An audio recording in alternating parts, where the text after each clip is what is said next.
Dönitz by Vice Admiral Hans-Erich Voss, Göring by Brigadier Eckhard Christian, Himmler by Major General Hermann Fegelein, and Ribbentrop by diplomat Walter Huell.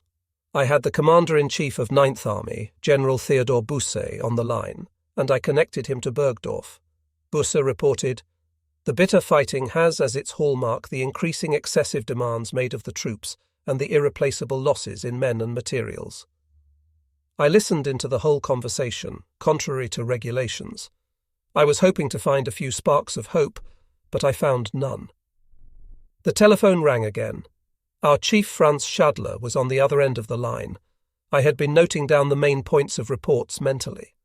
For this reason I extracted only fragments of what he was saying. "Machine, fly out, place reserved. Fetch your wife." Suddenly I was wide awake. A place had been reserved for my wife and daughter in one of the last aircraft to leave Berlin. They could fly out, to Berchtesgaden. It was almost incredible. I was quite overcome. In all the chaos, somebody had thought of Misch, the bunker telephonist. I was released from duty, and a colleague from the motor pool drove me to Rudow. Berlin was deserted. Nobody was about. The man drove as fast as the ruined streets allowed. At our flat, nobody was at home. Doors and windows gaped open. The Russians blew up closed houses at once, they said. I guessed that Gerda and Gitta would be in an air raid shelter about 400 meters away. I had myself driven there, looked for them, and happily found them very quickly. Gerda fell into my arms straight away. Her reaction to my life-saving news came as a terrible blow to me. She shook her head. No, she could not fly out, she said. Brigitte, our 1-year-old daughter, had a high fever. Furthermore, she did not want to leave her parents alone in Berlin. I tried to persuade her, mentioned the atrocities committed by the Russians against civilians in East Prussia, of which I had heard. I failed to convince her. "It is the last chance, Gerda," I implored. "The very last." But she had decided. She shook her head sadly and pressed her emergency bag into my hand. "Here, take this with you." I could not remain any longer, got back into the car and tossed the bag onto the back seat, my mind a blank. It would be many long years before I saw Gerda and Gitta again. I missed the personality of my daughter developing, never heard her first words, missed her schooling, knew nothing of her joys and troubles as a young girl. Gitta was told about her papa, but not about Misch, Hitler's bunker telephonist. We were never able to regain what we had lost. Back at the Reich Chancellery, I reported immediately to the chief of the SS bodyguard, Schadler, in the upper region of the cellars. My family won't fly. He did not pursue the matter, but said merely, "Then I must offer the seat elsewhere." I nodded and resumed my duties. "Is there anything for the boss?" "Anything for me to take down?" Schadler had nothing for Hitler. There was great activity in the Führerbunker. This surprised me. "The boss has released everybody," Retzbach whispered. What was behind it all? During the situation conference, Hitler had finally uttered the magical sentence, and since then it had been repeated in incredulity to everybody creeping around the bunker. The war is lost. Those present at the situation conference, the colleagues of the SS bodyguard and RSD, the servants and other personnel, all now knew about it. Hitler had given up. The war is lost. In 1943, these words had dropped from his lips in a moment of weakness, and almost nobody had noticed them, but this time it really did mean the end. Whatever was done from now on was merely preparation for the abdication. "The boss is staying in Berlin," my deputy told me, and gave me a penetrating stare. We all knew what that meant. He would kill himself. If the worst came to the worst, then that was an option for him. He had mentioned it several times. "All the others can go," Retzbach went on, Hitler said. "Nobody is now duty-bound to anything." Nobody is now duty-bound to anything. Nobody doubted that Hitler was absolutely in earnest, that he had spoken the final word. The activities attached to this fundamental change tumbled out one after another at once. Hitler himself had various files brought to him, looked at some papers, and finally engaged in conversation with Chief Adjutant Julius Schaub. I remembered the emergency trunk which I had left upstairs in the cellars of the new Reich Chancellery with Schadler. I went up to him again. Dozens of cases were being carried past me. In curiosity, I asked Unterscharführer Hans Hofbeck of the RSD what they contained. "Those are the official papers of the past 2 months. They are going on the aircraft," he replied. In these zinc cases were to be found all the transcriptions of the latest situation conferences, a valuable freight. The cases were set aside, piled into imposing towers. I put Gerda's emergency bag somewhere between them. It had to be taken to safety absolutely without fail, but I had no idea what it contained. In my disappointment at Gerda's reaction to the possibility of evacuation, I had quite forgotten to ask her, and to this very day I still do not know. I had just put the bag aside when Schadler approached me again. I suspected what he was going to tell me. Exceptions to Hitler's general release were naturally those who were indispensable for the immediate continuation of bunker life. After Retzbach's statement, it was clear to me at once that I would not be among the lucky ones released. "Misch, you are naturally still needed," Schadler said. I gave him a weak nod. Therefore, on my way to the Führerbunker, I passed excited people. Beukes, the telegraphist, almost ran past me. He had an important message for Heinz Lorenz, deputy of Reich Press Chief Otto Dietrich. Not 5 minutes later, Lorenz came to my small telephone switchboard. A signal emanating from the Western Allies had just been intercepted, he told me. According to what it said, they were hoping that Berlin could hold out another 14 days against the Red Army, so that they could encircle it and take the Reich capital together. He had to take this signal to the Führer immediately.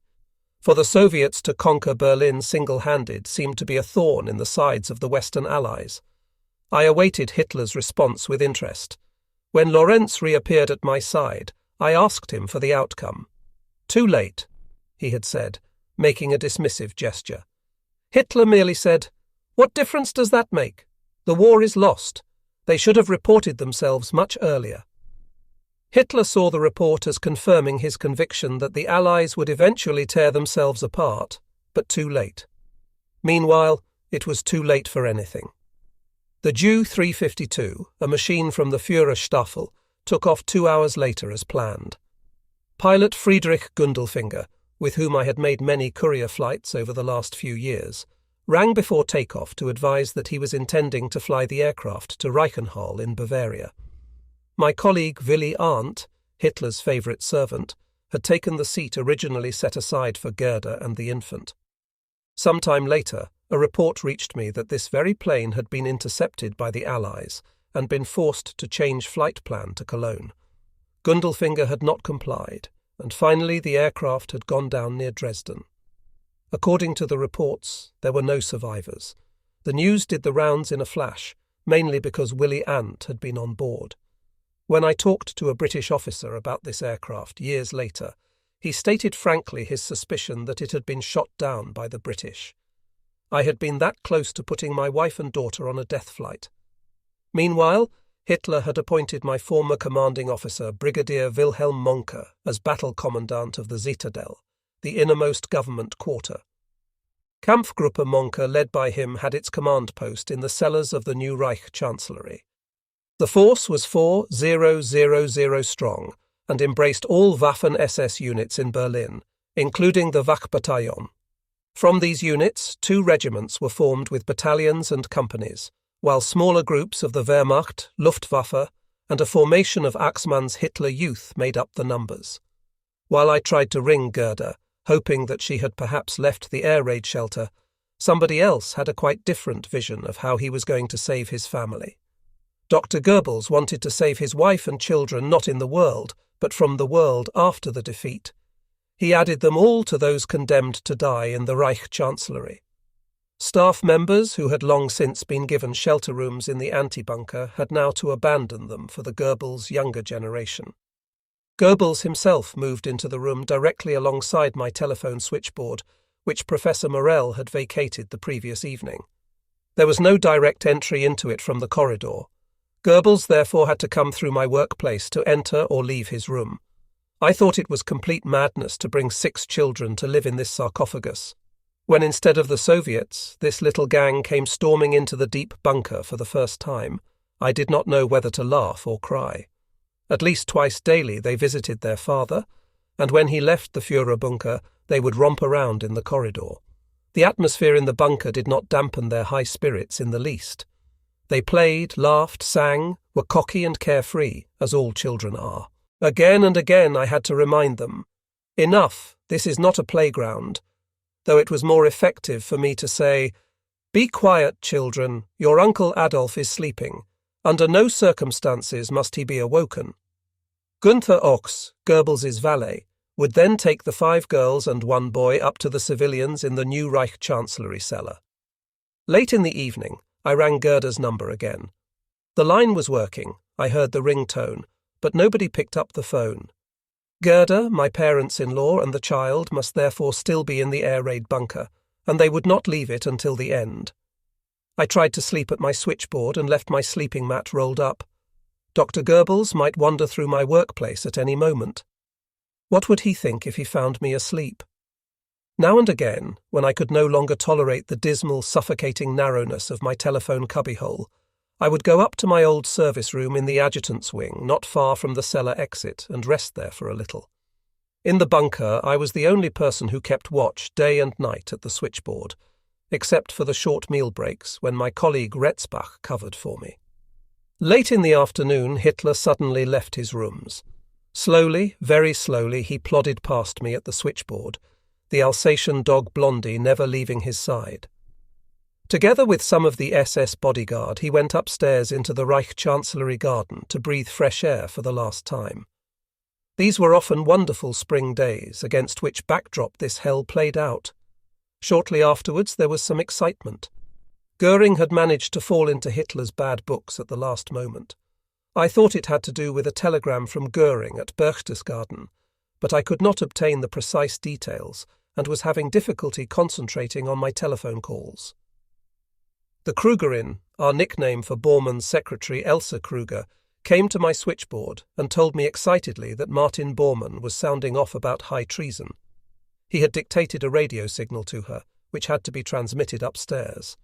Not until later did I find out that, as a result of Hitler's statement on the 22nd of April that he had no more orders to give, Goering had taken that to mean that he was ready to initiate the procedure for his successor. To all appearances, Goering was already in the starting blocks, ready to take over from Hitler in the event of his apparent inability to govern, as was prescribed for such a case. Chief intriguer Bormann had seen through Goering's little game, however, and more than ever Hitler was ready to listen to shocking accusations of betrayal, conspiracy, and sabotage. Meanwhile, Albert Speer, Herr Artistic Genius, had arrived. He was the armaments minister, but looked completely out of place in the bunker. While waiting, he paced the corridor, then finally went in to see Hitler. He stayed until the situation conference with General Krebs.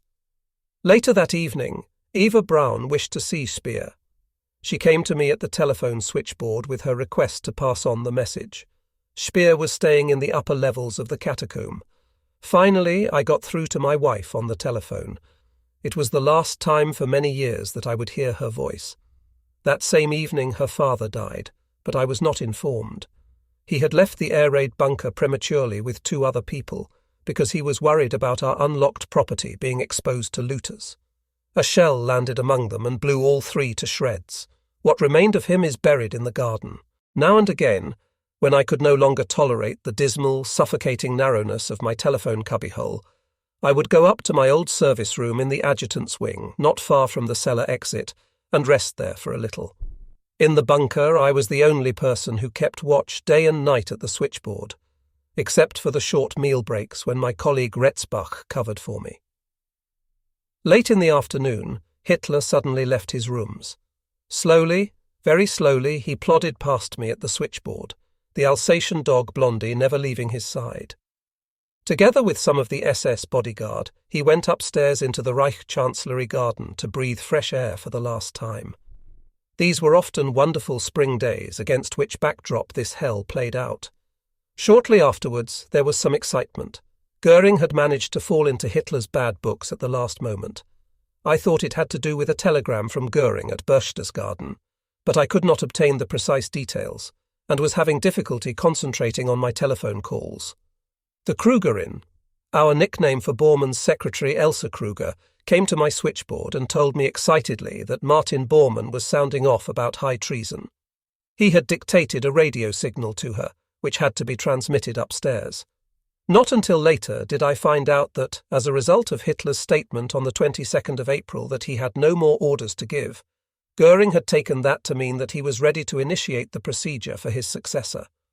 To all appearances, Goering was already in the starting blocks, ready to take over from Hitler in the event of his apparent inability to govern, as was prescribed for such a case. Chief intriguer Bormann had seen through Goering's little game, however, and more than ever Hitler was ready to listen to shocking accusations of betrayal, conspiracy, and sabotage. Meanwhile, Albert Speer, Herr Artistic Genius, had arrived. He was the armaments minister, but looked completely out of place in the bunker. While waiting, he paced the corridor, then finally went in to see Hitler. He stayed until the situation conference with General Krebs.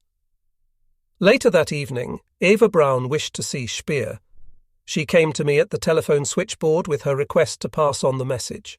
Speer was staying in the upper levels of the catacomb. Finally, I got through to my wife on the telephone. It was the last time for many years that I would hear her voice.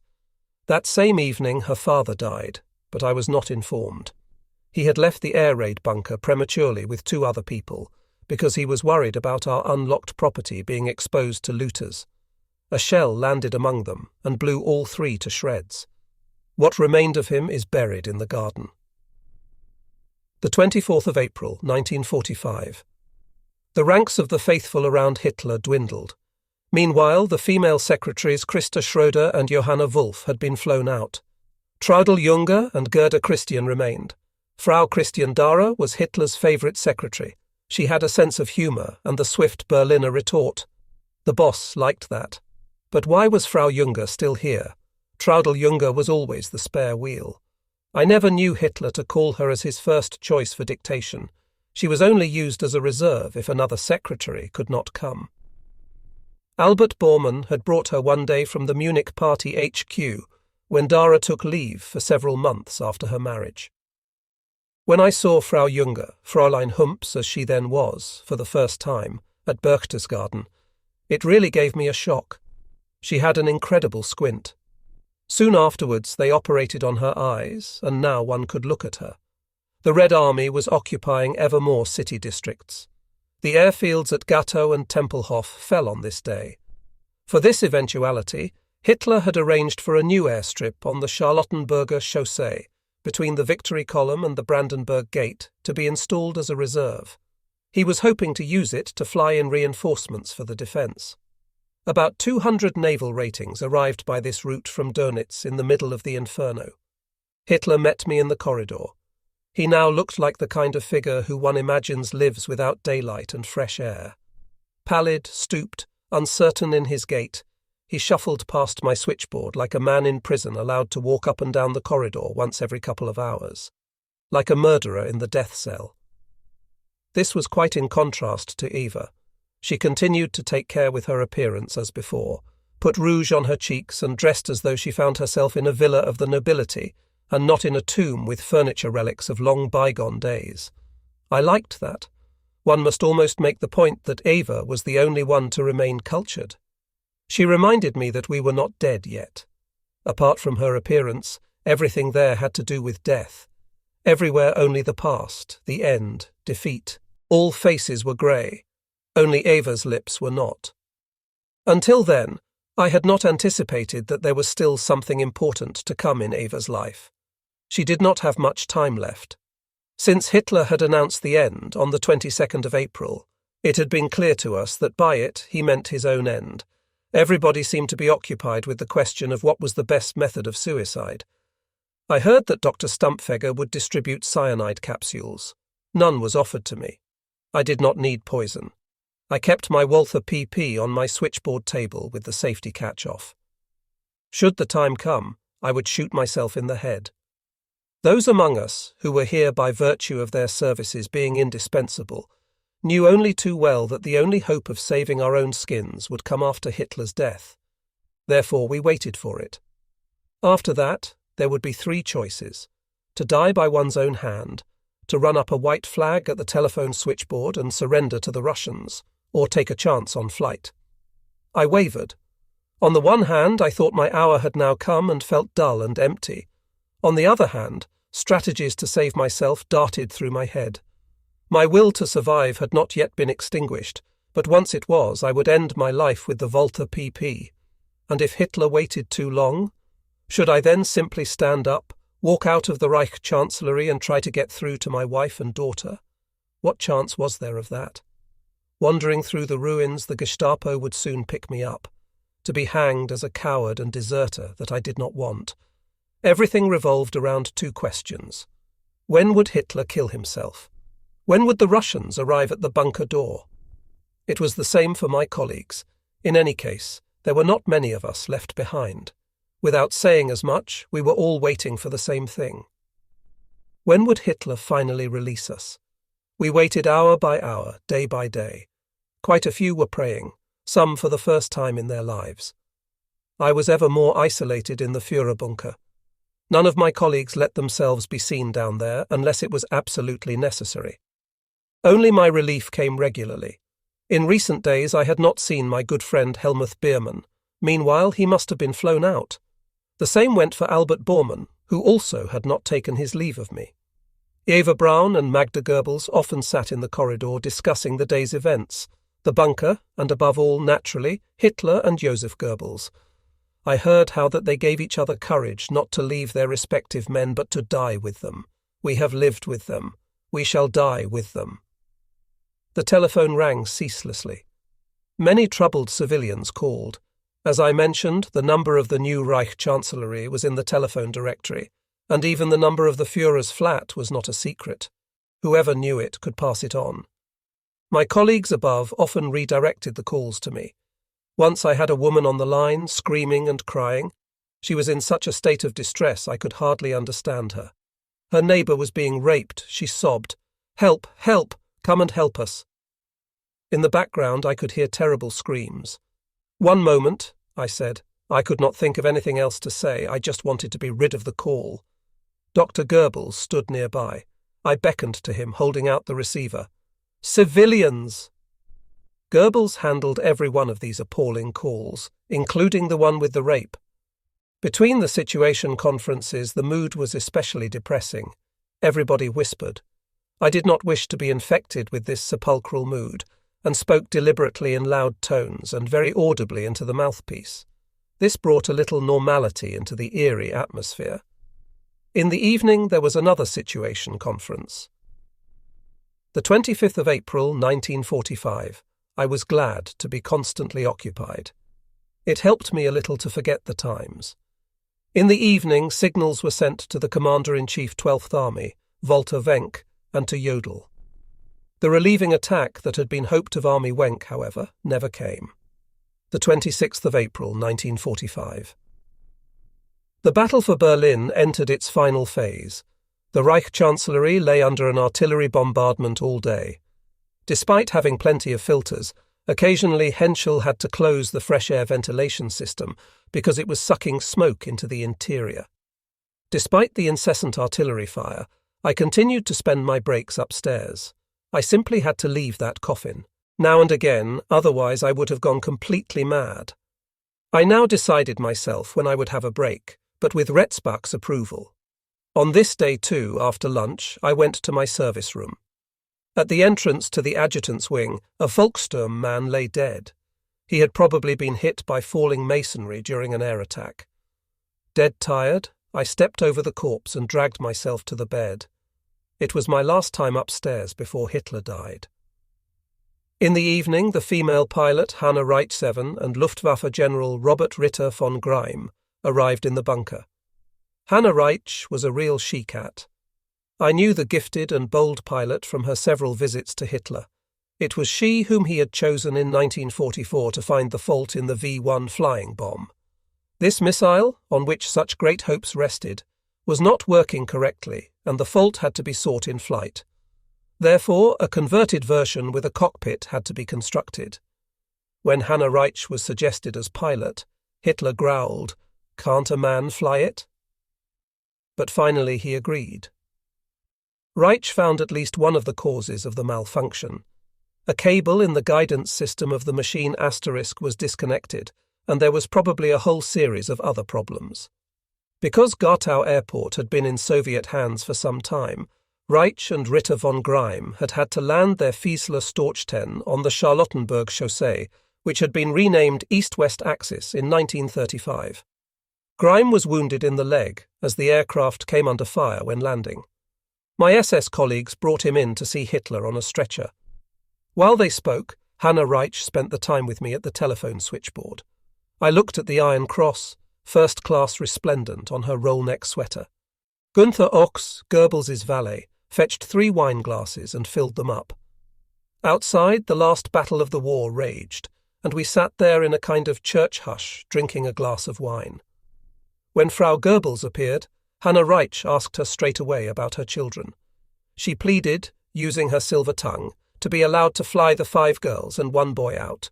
Nobody need know whose children they were. "If necessary, I will fly in and out of here 10 times, she implored the mother. Finally, she made it clear. What you decide for yourself is your affair. If you want to stay with your husband, then do so. But the children? All to no avail. Meanwhile, the talk between Hitler and Ritter von Greim had finished. Greim looked almost jolly as he hobbled out. Hitler had promoted him to Field Marshal and Commander-in-Chief of the Luftwaffe. Goering had been replaced and relieved of all his offices. Later, Hitler had him arrested, together with all his entourage at Obersalzberg. Greim and Hannah Reich spent the night in the antibunker. The 27th of April 1945 report followed report unceasingly. At first, we were told that Wenck had made a decisive advance and was 20 kilometers from Berlin. Goebbels announced that Berlin must be held without regard to the losses. I did not hear any more. I functioned as if hypnotized. Wenck's advance meant for me just another prolongation of the tough wait for Hitler to kill himself. The radio contact to Wenck was continually breaking off, and soon the report was received that the advance had stopped. The offensives to the north and south of Berlin were also unsuccessful. If such a thing was possible, all this compounded the depression in the bunker. According to Hitler and Martin Bormann, the failure of the offensives could only be explained by treachery. Treachery extending up into the closest circle. The remaining SS bodyguard and I, meanwhile, went over the countless scenarios in which the Russians stormed the bunker. In the afternoon, Hitler wanted to speak to Himmler's liaison officer, Hermann Fegelein. After Fegelein's marriage to Eva Braun's sister, Gretel, the ladies' man was to a certain extent Hitler's brother-in-law-to-be. We of the SS bodyguard had no doubt that by means of his marriage to a Braun, Fegelein was aiming to inveigle himself into the close circle around Hitler. Marrying a Braun, however, had not proved as useful as he had hoped. On this, the 27th of April, Fegelein could not be found in the Reich Chancellery cellars. I was told to call all known telephone numbers he used in order to contact him, but found him present at none of them. An RSD squad finally located him at his flat on the Bleibtreustrasse, a side street off the Kurfürstendamm. Martin Bormann was waiting in the corridor to the Führerbunker when the RSD men returned without Fegelein to make their report. I stood listening as they told Bormann that they had found Fegelein at his flat, but he had declined to accompany them to the Reich Chancellery. What were the RSD men to do? They were simple soldiers, in SS uniform admittedly, but without rules, mere police. Fegelein, on the other hand, had the rank of a brigadier. He was not obliged to follow the instructions of these RSD men. Fegelein had been under the influence of alcohol, lightly clothed and not alone, the report went on. They had not recognized the lady accompanying him as his wife. She was probably a radio announcer from Deutschlandfunk, as I later learned. In any case, according to the RSD men, Fegelein had then made the vulgar observation, "What is all this shit about anyway? It doesn't involve me anymore." Bormann scowled when he heard that. "Go back there immediately. Arrest him and bring him here," he stormed. Meanwhile, Fegelein had decided to come to the Reich Chancellery under his own steam. I understood that all kinds of valuables had been found in his flat, jewellery maybe, and a lot of money including British pounds sterling. Apparently he wanted to withdraw secretly. Later, on my way to our commander Schadler, I saw Fegelein in uniform in the catacombs of the new Reich Chancellery, accompanied by 2 RSD men. He was taken to Munker's command post for interrogation by Criminal Rat, Detective Chief Superintendent Peter Hogel. I went back to my workplace, suspecting that it was not going to be pleasant for Fegelein. I got one of the RSD men, Hans Hofbeck, to promise to keep me informed. Hitler concerned himself only briefly with the matter. He reduced his brother-in-law to be to the rank of an SS private and ordered a field court-martial. Fegelein was stripped of all orders and decorations. Hofbeck told me that after the interrogation, Fegelein would await the judgment of the tribunal under Hogel. The 28th of April, 1945. At night I had much to do again. Several times I set up a line for Krebs to Keitel. In the early hours it became disconnected. Keitel was having difficulties with the Commander-in-Chief of Army Group Vistula, General Gotthard Heinrichi. Heinrichi probably ignored orders to mount a relieving attack and was immediately relieved of command. More bad news arrived in the bunker. The signals service took down foreign news broadcasts, which served as one of the main sources of information for the daily situation conferences. From a Swedish radio station, we now learnt that Heinrich Himmler had made the British and Americans an offer to capitulate.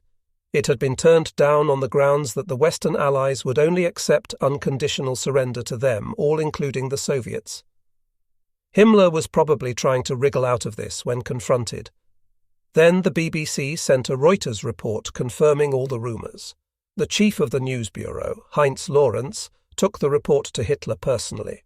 For a moment, Hitler lost his self-control. It was loud. I could hear his voice above the telephone calls I was dealing with. Himmler of all people, Himmler of all people. Snatches of his words could be heard throughout the Führerbunker area. The whole thing reminded me of his reaction to Hesse's defection to Britain in 1941. Hitler called Hannah Reich and Ritter von Greim to him. They were to arrest Himmler. I was totally downcast. I had been hoping secretly that Hitler would fly out with Greim.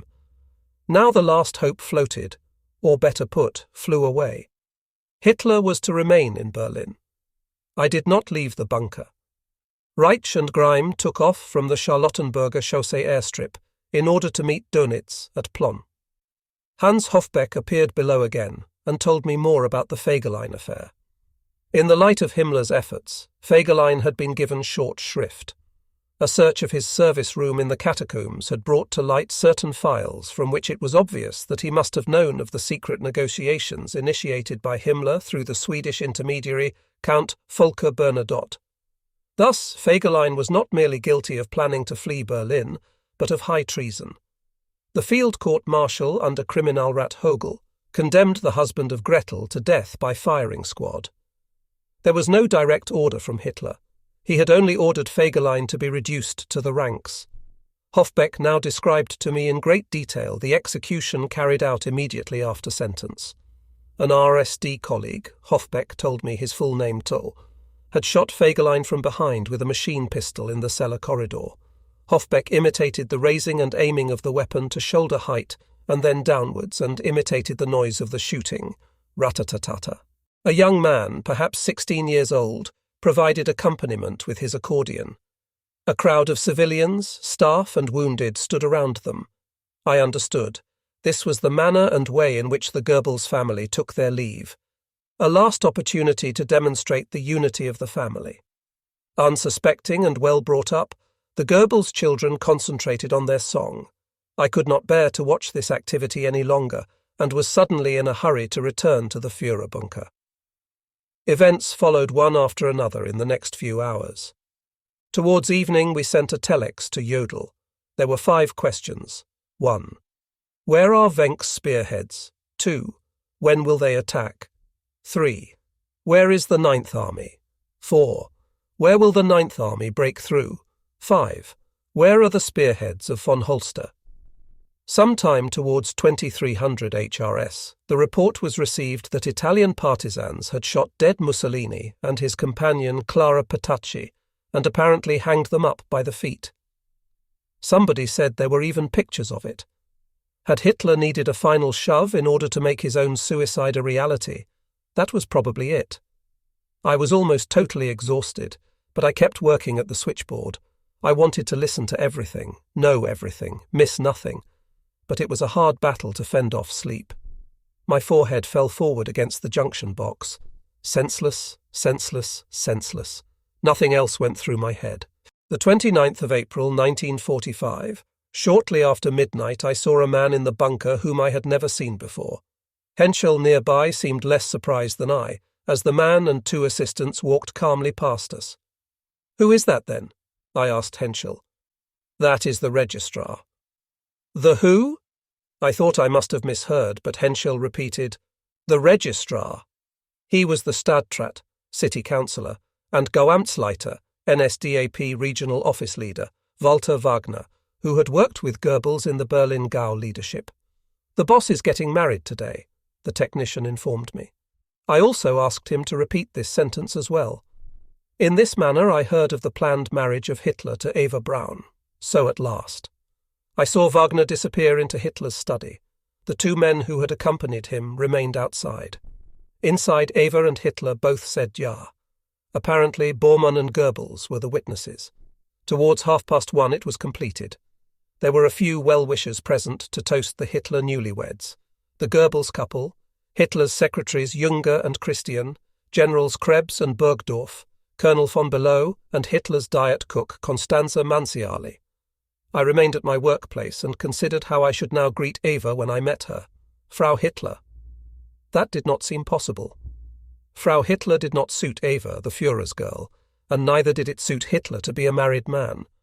The bodyguards speculated later that Hitler had only wanted to make Eva Frau Hitler to preserve convention at the end, above all for Eva's parents, so that everything should ultimately be in order. The Brauns must not live with the shame of their daughter having died as a concubine. Thoughts about the correct form of address for Eva Hitler and the whole marriage thing had long given way to the big question: when will we have the suicide? Sunk in contemplation, I failed to notice that Traudl Junger had quietly sat down on the only other seat by the telephone switchboard and begun to type up something from her dictation pad. My political testament. I could not read anything else. Frau Junger typed 3 copies in a business-like manner. While she was making the fair copies, Bormann and Goebbels appeared and gave her something more urgent to do. More urgent than Hitler's testament? Yes, apparently so. In the early morning, it was between 5 and 6 o'clock, the copies of this last will were sent by Courier 1 to Dönitz, a second one to Schorner, and the last to the NSDAP headquarters in Munich. Therefore, it could not be much longer now, and Hitler would finally put an end to himself. My telephone lines ran hot because of the failure to arrest Himmler. Meanwhile, the noose around our necks grew ever tighter. It was clear to all that at any moment the Russians could storm the bunker. I still had lines to almost all Berlin, and so I rang civilians at random to find out where the Red Army was. I discovered later that the Russians were doing exactly the same in order to establish their own front line. It was dreadfully stuffy in my small switchboard, and made me sleepy. I approved a few cognacs for myself. My former company commander Monker was ordered to Hitler in his capacity as battle commander of the government district. How long can we still hold out? Hitler wanted to know. No longer than 20, at the most 24 hours, I heard Monker state. Without speaking to me, Monker left the Führerbunker. Shortly afterwards, I observed Professor Werner Haase, since 1935, Hitler's travelling physician, having a quiet conversation with Hitler in the lobby. Haase would usually be found operating on the wounded in the field hospital below the Reich Chancellery. He and Hitler finally emerged into the corridor and stood in front of my telephone switchboard. At that moment, Feldwebel Fritz Tornau led in Blondie. Haase and Tornau then disappeared with the dog into the washroom about 3 meters from my post. The door was left open and I peered in. Tornau held Blondie's nose up, and Haase thrust a pair of tongs inside the mouth to drop a small object inside. There was cracking sound, and Blondie quickly collapsed. Hitler made a few steps forward and observed for a few seconds. Then he turned away silently and returned to his room. There was a smell of bitter almonds. After the dead Blondie had been dragged away, Tornau took her 5 pups, born at the beginning of the month, into the Reich Chancellery garden and shot them dead. Now I could be sure. If Hitler had decided to kill his beloved dog, then it would not be long until he followed her in death. First, I had to get away as soon as possible from this workplace stinking of bitter almonds. In the cellar of the new Reich Chancellery, I came across the next macabre scene. Music and singing were coming from the room near the field hospital. The 6 Goebbels children were sitting together with their parents at a long table, singing. Shortly after 1 in the morning, Hitler wanted to know if there were any fresh reports from OKW. There were none. 2 hours later, around 3 o'clock, a long-awaited radio signal arrived from Keitel, which extinguished any remaining shimmer of hope. The attempt to break the encirclement of Berlin had come to a halt. Upstairs, they had to send another signal. Dönitz must take immediate action against all traitors ruthlessly and as soon as possible. It was not until much later, around midday, that the Berlin city commandant, Helmut Weidling, reported that the Russians were in immediate proximity to the government district. Suddenly, Hitler came shuffling along the corridor to my telephone switchboard and stood in the doorway. I rose, assuming he had a job for me. He looked me in the eyes. His gaze was lusterless but clear. Nevertheless, it was not the old Hitler gaze. I had the impression he wanted to communicate something private. Before I could think how I should respond if he spoke to me or offered me his hand for the last time, he turned away without a word and shuffled back to his room. In a way relieved to have avoided an undesirable scene, I resumed my seat at the switchboard.